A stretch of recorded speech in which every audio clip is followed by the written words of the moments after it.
नमस्कार मित्रों, शुभ संध्या। कल से एक विषय बड़ा गरमाया हुआ है।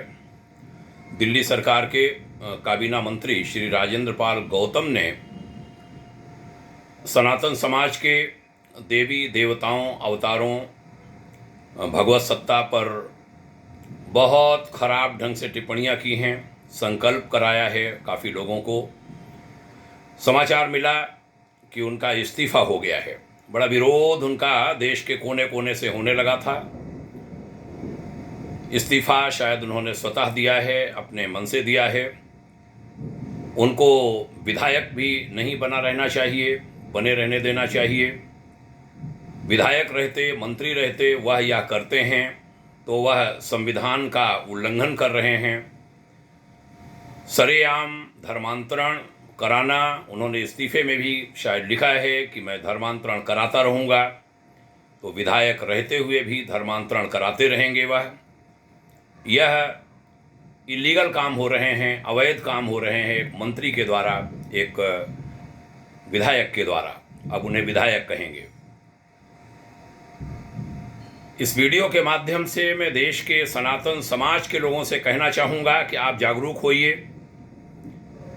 बहुत गलत तरीके से, बड़े झूठ, बड़े फरेबों के साथ, बहुत सारे गलत तथ्यों के साथ सनातन समाज को बदनाम करने का एक अभियान इन दिनों जगह जगह से छेड़ा गया है।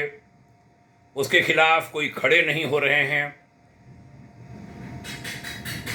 जो हमारे संत समाज के लोग हैं, धर्म जगत, अध्यात्म जगत के लोग हैं, वह वरिष्ठ जन तो बोलते दिखलाई नहीं पड़ते। कहीं से कोई आवाज़ शायद नहीं आई है, हो सकता है हमने नहीं सुनी हो, किसी ने कहा हो, उनको धन्यवाद।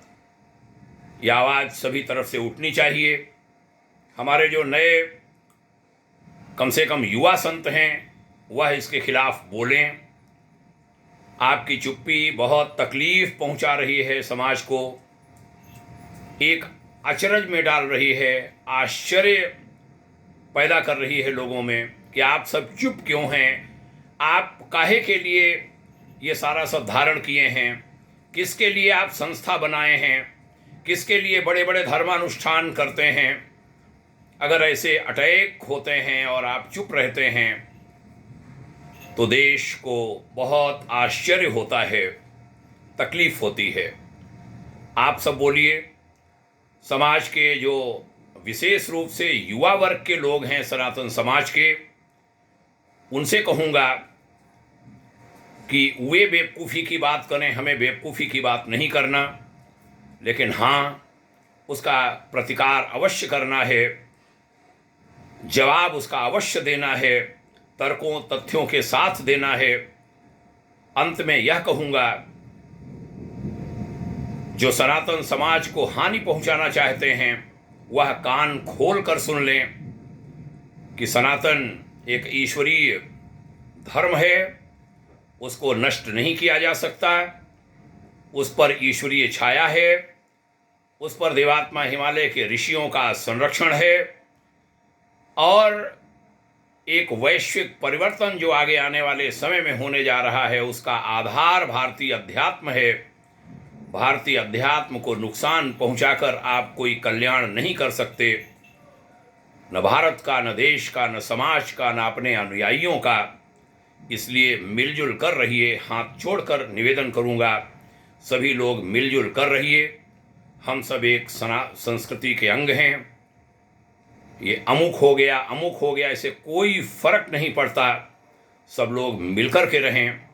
शिक्षाएं किसी के भी हों, वह बांटने का काम नहीं करती। कोई शिक्षा बांटने का मार्गदर्शन नहीं करती, जोड़ने का मार्गदर्शन करती है। सब लोग जुड़िए।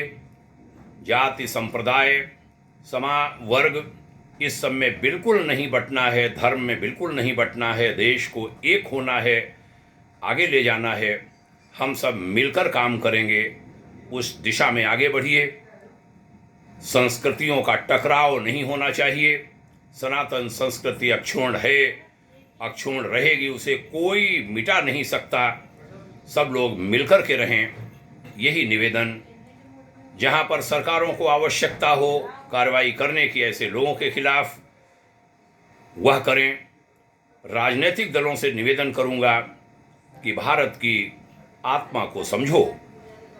आप देश की नब्ज को कहीं भूलते हैं तो आपको हानि होती है, आपके दलों को हानि होती है, अंततोगत्वा देश को हानि होती है। उससे सभी बचें।